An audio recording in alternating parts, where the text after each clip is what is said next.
There are many people today that are taking a stand for their freedom. Well, today on Daily Renewal, I'm going to show you how you can truly be free.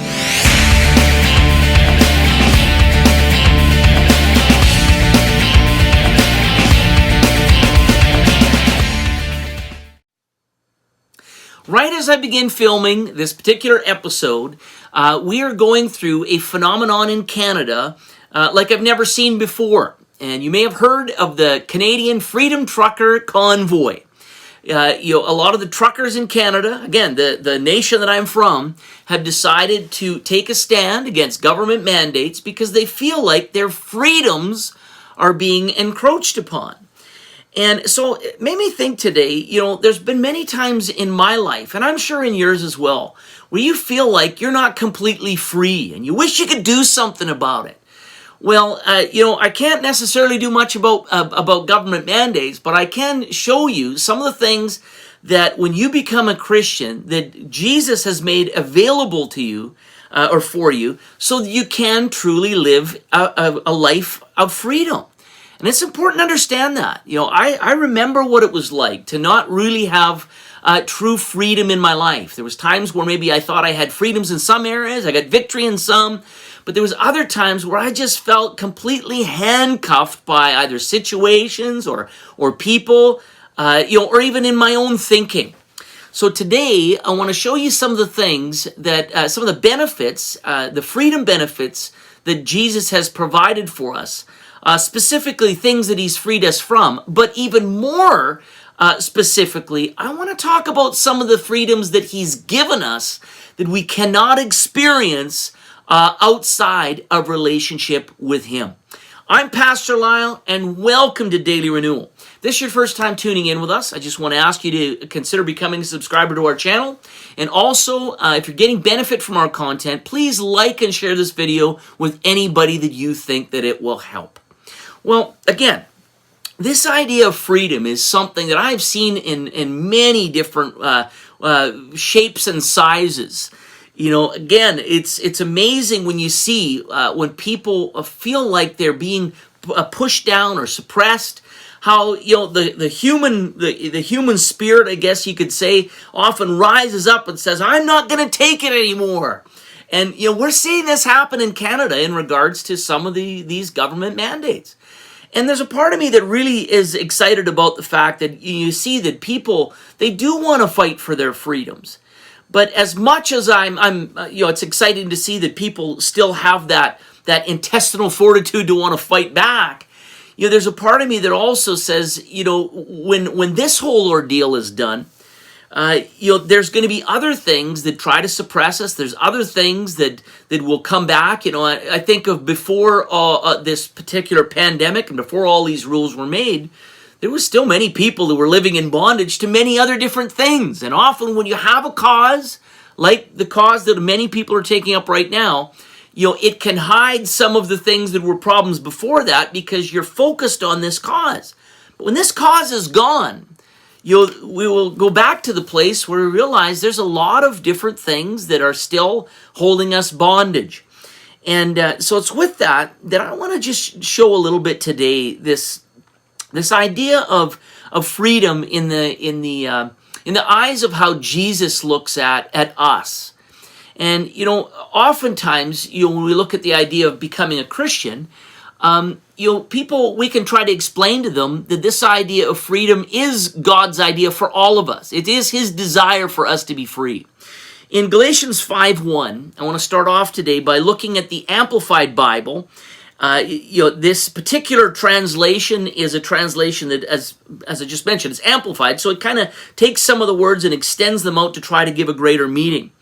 And in Galatians 5:1, it says this: "It was for freedom that Christ set us free, completely liberating us. Therefore, keep standing firm and do not be subject again to a yoke of slavery which you once removed." Now, there's a couple things I want to point out about this. The first thing is we have to establish is whether we admit it or not, whether we are blinded to it or not, we are slaves. We're slaves to our own desires. We're slaves to sin. Before I was a Christian, everything that I did was to either please me or comfort me. And I could argue and say, well, I did good things for good people. But often, even the motives on why we do good things for good people, if they're not sourced in doing them for the Lord, often it's because we feel like we have something to gain, even if it's just the praises of people. That's a whole other message in itself. But we have to understand, first of all, that we are born in slavery. But when Jesus came, he made a way for us to live free from the slavery of sin. So there's a couple things, first of all, and we see this idea right here, that he came to set us free. And we can also look over it in the book of John, for example. And in the book of John, starting in verse 8 in verse 34, Jesus says this. He says, most assuredly, I say to you, whoever commits sin is a slave of sin. So, have you ever committed a sin? Well, all of us have committed a sin. In fact, we've all sinned and fallen short of the glory of God. And Jesus said clearly here that if you have committed a sin, then you are a slave to sin. But he goes on to say this, and he says, and a slave does not abide in the house forever, but a son abides forever. He's talking about the transition of when you call upon his name, you become a follower of him, you now become a son. And here's what he says. Therefore, in other words, because of this, if it says, therefore, if the son makes you free, you shall be free indeed. So what he's saying here, he says, Jesus came, and one of the biggest reasons that Jesus came is because he understood that we are a people that are in bondage. And as much as that's the case, he's made a way out for us, and that is by believing on him. In modern vernacular, when we become a Christian, when we decide to be a follower of Jesus, there's a freedom available to us that can only be found in him. Jesus, when he came and he died on the cross, was buried, rose again, and ascended in, and is now seated behind at the right hand of the Father. That whole process opened the door for us to be reconciled to God, and it made an opportunity for us to walk in freedom. And if we go back to the portion in Galatians that we were talking about, in Galatians 5, and this freedom is a complete liberation that he wants to bring for us. It's his desire for us to walk in freedom. But I wanted to specifically talk about two things that are really important that we have to understand. They're freedoms that we now have that you cannot have unless you have a relationship with Jesus. Again, we're all looking for freedom in different areas of our lives. But if we're going to experience truly the freedom that God has for us, then these are two of the things that I think everybody in life is really looking for. And unfortunately, they'll never truly find to their fullness unless you're walking with Jesus, because these are freedoms that only he can give. Now, I want to talk about the first one here, and that is the freedom to truly live. And I'll put that another way, to live at full capacity. And there's a couple things here, and when I flip over to the book of Galatians, and I often talk about this on Daily Renewal, but I felt like we need to go a little deeper with it today. And in the book of Galatians, it's talked about the fruit of the Spirit, or referred to as the fruit of the Spirit. Now, as I mentioned earlier, talked about this idea that we're supposed to walk in the Spirit and not in the flesh. Well, if we look at Galatians 5 here, in verse 16, it also talks about that a little bit, and it says this. It says, I say then, walk in the Spirit, and you shall not fulfill the lust of the flesh. So our goal as believers is to walk in the Spirit. You cannot walk in the Spirit unless you have a relationship with Jesus Christ. Up until this point, everything that we do, if you're not a believer, is walking in the flesh, walking in your own strength, walking in your own desires. But when we make a commitment to Jesus Christ to follow him, the Holy Spirit now indwells us, and now he is able to lead us because we've given ourselves to him to lead us. And he urges us on He speaks to us. I've heard people say, well, I've never heard God speak an audible voice. Well, as you begin a relationship with God, he begins to show you that he can speak to you in other ways other than an audible voice. Now, there has been people who have heard audible voices, and often, if you're hearing an audible voice, you might want to go get that checked out. But there is times where God has spoken audibly to people. But God has a way of putting an impression, is one way I can put it. Putting an impression and leading you. And as you learn to listen to what I will refer to, and the Bible refers to as that still small voice, God will begin to speak to you in ways where you'll learn how to hear that voice and how to follow him as he speaks. And this is how we hear from him so that we can truly walk in the Spirit. And you'll know you're walking in the Spirit by this. God is never going to ask you to do something that is contrary to what he says in his word. If you're going to walk in the Spirit of God, it will always line up with the word of God. Again, that could be a whole episode in itself. In fact, I've talked about that on past episodes of Daily Renewal. But I want to get to the main topic today, so for the sake of time, we'll move on. It says, I say then, walk in the Spirit, and you shall not fulfill the lust of the flesh. So our desire is to walk in the Spirit. It says, for the flesh lusts against the Spirit, and the Spirit against the flesh. And these are contrary to one another, so that you do not do the things that you wish. But if you're led by the Spirit, you are not under the law. Now listen to this. Now the works of the flesh are evident. Now I'm about to show you, this is how you'll know whether you're walking in the spirit of the flesh. This is the spirit of the flesh. This is how you're not supposed to walk. The spirit, they're evident, which are adultery, fornication, uncleanness, lewdness, idolatry, sorcery, hatred, contentions, jealousies, outbursts of wrath, selfish ambitions, dissensions, heresies, envy, murders, drunkenness, revelries, and the like. That's quite the list. Of which I tell you beforehand, just as I also told you in time past, that those who practice such things will not inherit the kingdom of God. Another way to interpret the kingdom of God here is you will not inherit. Often we think of a kingdom, it's like a place, a destination. It can be that, but often when you think about the kingdom of God, this can also mean you will not inherit God's rule and reign or God's way of doing things. If we really want to walk with God, in other words, these are indications that we're not walking under God's rule and reign, that God's rule and reign is not first and foremost in our hearts. We've got other things that we are putting before what we consider to be more important to God.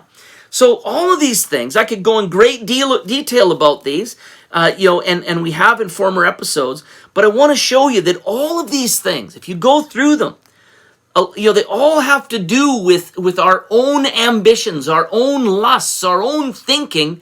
And again, they're contrary to what God considers his best. Now, let's move on. But the fruit of the Spirit is love, joy, peace, long-suffering or patience, kindness, goodness, faithfulness, gentleness, and self-control. Against such, there is no law. Now, I want you to think about this for a minute. If you're truly going to live a life of freedom, because often we think of being free from tyranny or free from addiction, free, you can pick anything that people look at as holding them back. I want you to think about when this was written. This was written at times where there was imprisonments going on, there was Christians being persecuted. The government wasn't being nice to Christians at this point. There was heavy persecution going on, and yet Paul here is talking to the church in Galatia and saying, hey, the real litmus test on whether you have a relationship with God, a deep relationship with God, is you will have these particular things in abundance. And keep in mind, it was for freedom that Jesus set us free. Remember, and also, we read earlier that he who the Son sets free is free indeed. So Paul is saying that there's a way to walk in freedom even if you're being suppressed by outward sources. And this is what is important. And this is one of the key things that I've learned in my Christian walk over the years. And it's this: it doesn't matter what is coming against you. You can still have an abundance of these things that are mentioned. And I want you to think about this. If you were going through absolute suppression, again, pick one. Pick a boss, a spouse, relationships, people blocking you on Facebook. You pick anybody or any situation where you are being mistreated, where you are being held captive in some way, shape, or form. And if you look at it, really, that isn't what's keeping you captive. What's keeping you captive is the lack of fruit developed in your life. Because if the fruit of the Spirit is not developed in your life, it begins to affect the way you think and the freedom that you experience. Because freedom really isn't about specific things. It's about something that goes on in here and in here. And so let's look at this again. I've come to realize that as my relationship with God develops, and I mentioned this in previous episodes, because I think it was even the last episode, my wife and I talk about, how is it we can be going through some of the most devastating things in our lives outwardly, and yet still have this peace. Well, peace is one of the fruit of the Spirit that's mentioned here. So again, if you want to experience true freedom, not just temporal freedom based on circumstances changing in your life, it comes through allowing God to develop the fruit of the Spirit in your life. And again, if you look at this idea of the fruit, it's very interesting that this analogy is like being looked at as like fruit. Fruit is something, and I know a little bit about this. My father-in-law he takes care of fruit trees, and so I've helped him out with these things. And one thing that I've come to know is that you can help a tree grow, but no matter how much of a professional you are, no matter if you use pesticides or don't use pesticides, or you can do a number of things as a human being to help a tree, but ultimately, no matter how much of a professional, you are not the one that grows the fruit on the tree. It's God who guides a tree to grow and brings fruit on the tree. It's God who decides how much fruit there is going to be, what kind of fruit there's going to be. God is the one that is in control of this entire situation. Again, man might be able to think he can assist that, but it's God who develops the fruit. And it's the same in our relationship. We have to understand that it's through relationship with God. Again, we can make choices. As we see, the choice here is a choice to either walk in the Spirit or continue to walk in the flesh. Even though I'm a believer, I can make a decision on whether I want to walk in the Spirit or want to walk in the flesh today. I can make a choice on whether I want to be an adulterer or commit adultery or fornicate or be unclean, or all of these things that were mentioned in verses 20 and 21. I can still make a choice to do that. But understand this, as much as that's a choice and can limit it, our goal should be to assist with the little that we can, but allow God to develop the fruit in our life. And if we want to experience everything that God has experienced, we can limit it to a degree. But in order for us to truly experience freedom, we will only experience that by allowing God and not doing anything to limit God. And again, as I mentioned earlier, it's God who brings the growth. We can affect it to a degree. So you can be unfruitful, choose to not be unfruitful to a degree. But here we have to see that it is God. If we want God's best, it is available for us. And we see here that if you really, and that's the key point, if you really want to experience freedom, we get close to the Lord, and the way that you will experience that freedom is that you will begin to see a difference in how you love. The capacity for you to be able to love will increase as you get closer to Him. You'll understand love more. You'll be able to love more than you could. We see joy. You can have joy regardless of situation. Joy isn't something you can just manufacture. It's through your relationship with God that you will get freedom to the point where you can actually have joy through any situation. Peace. Peace is a major. Again, he gives us peace that passes all understanding, as we talked about even in our last episode of Daily Renewal. Available to us is a peace that doesn't make sense to the natural mind. Now, if you're going through things that you feel like you're being pressed down, you feel like you're in slavery to them, imagine if you can have peace through those things, which you can. Then that thing that intends to bring you into slavery has lost all its power when you have peace through it. Again, the idea of long-suffering, being able to go through things, being kind, still doing things with goodness. I know a lot of people that when the pressure is on, that's where you really find out what you believe. I'll give you just an example of what I'm talking about.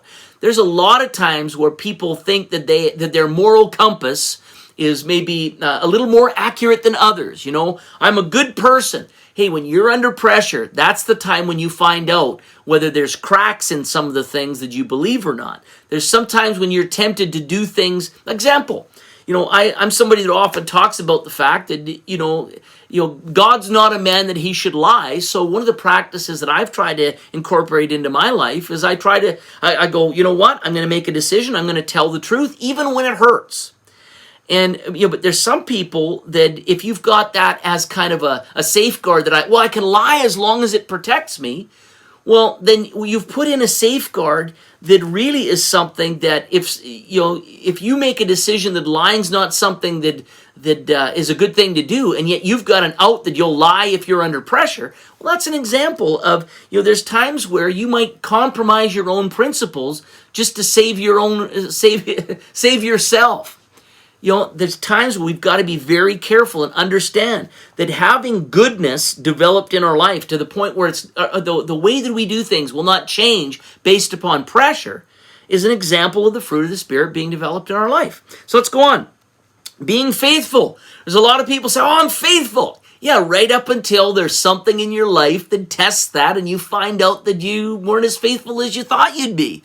We see a great example of that with Peter. On the night that Jesus was betrayed, he said, I'll never betray you. And we see that he did when there was some things that he didn't foresee, and he ended up betraying Jesus more than once.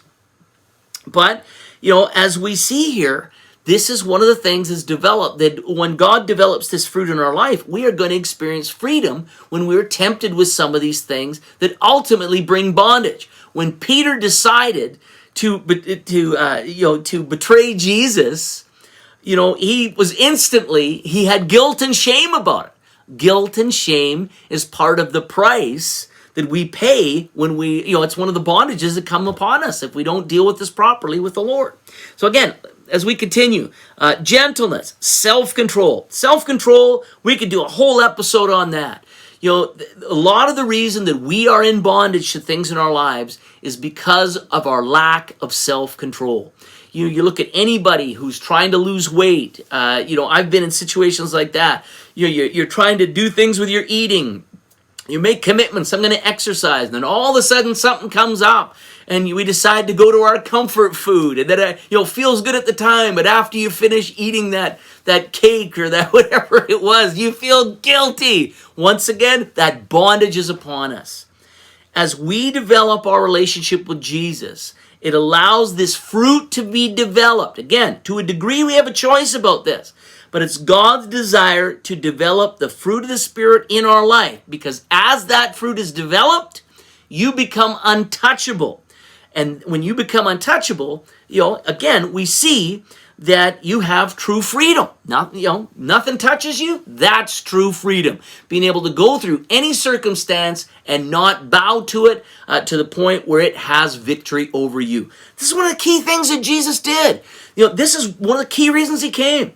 But also in this idea of freedom to truly live or increasing our capacity, he also gave us the opportunity to have an abundant life. We see in John 10:10 that Jesus came to give us life and to have it more abundantly. And, in truly having an abundant life, all of it, whether we know this yet or not, all of our abundance, again, that I've talked to you about up until now, comes through relationship.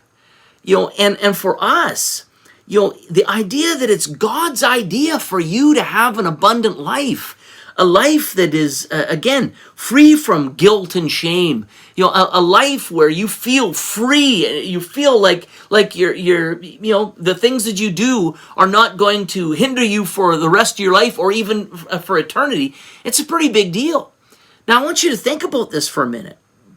In regards to relationship, the idea of him taking away guilt and shame from us is a great indication of how he looks at our relationship with him.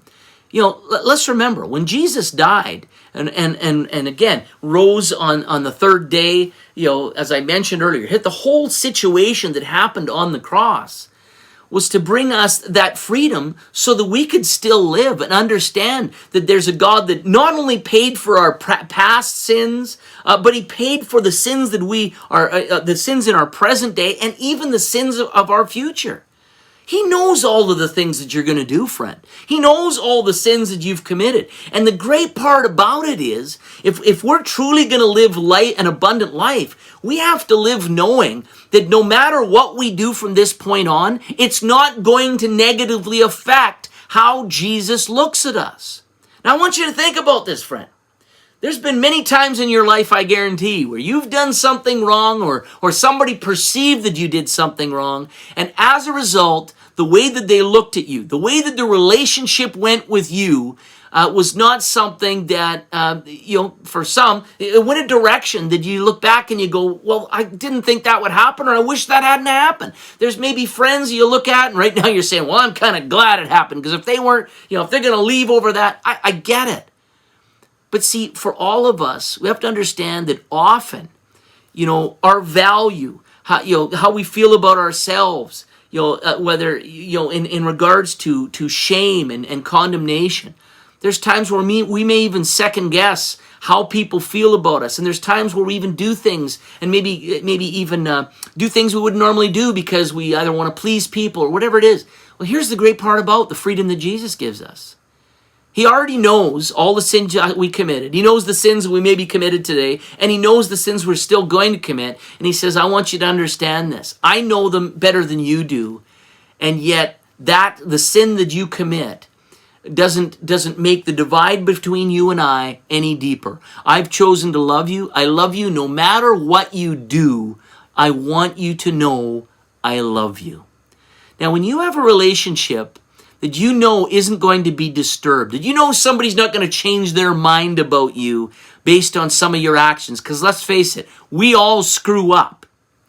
And there's times where maybe we screw up, and again, as I've alluded to, hey, we screw up and we wish we could fix it, because people often are a lot less merciful than God. We serve a God whose mercies are renewed daily. We serve a God who desires for you to know that even when you screw up, he still loves you. He still wants to be with you. He still wants to help you. In fact, when you screw up, he looks at it, and just like a parent to a child that he loves, it's like, often the child doesn't want to come and tell the parent, because they feel embarrassed that they screwed up and they know they screwed up. But often the way the parent is looking at it is, child, I want you to just, I want to help you with this. The quicker that you come to me, the more I can restore you and help you see that you don't have to live in shame. I'm not going to shame you. In fact, I'm the one that's going to restore you. This is the kind of freedom that is available to us. When he says that he came to set us free, and he who the Son sets free is free indeed, he wants to have us to have the assuredness or the assurity that, you know what? No matter how bad you goof up, you're his child, and he's going to love you regardless. So you need to come to him. That's not that kind of assurity we don't get through other human beings. We miss the mark with human beings, and often we pay a price. I don't love you anymore. I don't feel the same about you anymore. That's not how Jesus is. When we come to him, that freedom of relationship barring your screw-ups. He's there to show you that I'm here with you. I'm walking this through. And if you're making mistakes, I'm the one that can help you to minimize those mistakes if you just come to me. I can give you my grace, which is the power of God that enables you to do what you cannot do in your own strength. He's the parent that will never leave you and never forsake you. And that brings me to my last point today, the second thing that he's freed us to. So we see that he's freed us to truly be able to live to our capacity. But it brings us to the next question that I see a lot of people ask.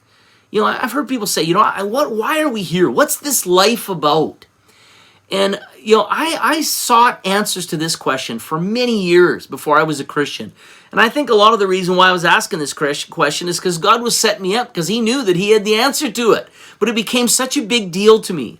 And I think that there's a lot of people at different times in their lives, and I can only speak for myself, all through my life, there was times where this question was really bothering me. Like, why am I here? There's got to be a purpose here.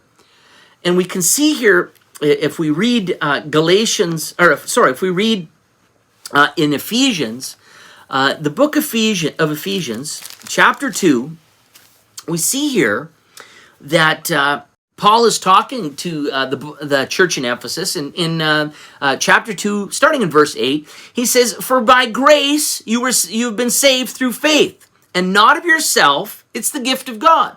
In other words, you didn't do anything. You make a decision to follow Christ, but it's not anything that we do. Your works will never be good enough for a just God. Jesus came and he made it available for us by the power of God. It's by the power of God that we're saved. By his grace, we are saved, not of ourselves. It's the gift of God. It goes on, it says, "Not of works, lest anyone should boast." Now listen to this. "For we are his workmanship, created in Christ Jesus for good works, which God prepared beforehand that we should walk in them." So, what this is saying is that before you were even in your mother's womb, and I referred back to last episode, there was a book. God talks about the fact that there was either a book written about you're a main character in a story that you were put in before you were even in your mother's womb. Again, look back at the last episode in Psalm 139. It talks about this. Before you were ever here on earth, God already knew about you. He already had plans for you. And it says here, if we relate it to that, it says that you were created in Christ for good works, which God prepared beforehand that we should walk in them. So what this is saying here is that for everybody, each and every person, there was a plan for your life that God designed just for you. In other words, if you're trying to find out what your plan and purpose is, the only way you're going to find it is by getting close enough to him so that he can reveal to you why you're here. There isn't anybody here that God doesn't have a plan for. All of us, everyone. And I want to tell you that everybody that's here, there's a great plan for you. You play a major role in what God's doing in his kingdom. And it's in finding that role and finding, getting close to the Lord and walking out in this life, the things that God, the works that God had planned for you walk out, it's in some of this that you're going to find some vitality in your walk. When you understand that there's a reason you're here and you're confident in the fact that you're actually walking this out, I'm going to tell you the peace that comes upon your life when you have an understanding that you're hearing from God, you're walking in the Spirit, that your life has meaning and you're getting an understanding of what it's about. This is a major in bringing freedom to your life. I know so many people that, and I used this expression a couple weeks ago, but I see people, and I liken it to this. Somebody, leaning the ladder of life against a building, only to climb to the top and find out it was leaning against the wrong building. And what does that mean? There's a lot of people that think they have meaning for their life, and then all of a sudden they put to give an analogy, they put all the eggs in there in one basket, and then when they find out that isn't what it's about, their lives fall apart. I'll give you an example. You look at some of our sports stars. I played pretty competitive hockey, in Canada. That was, one of our major sports. I made it fairly high in hockey. And, some of the guys I played with actually made it to the National Hockey League.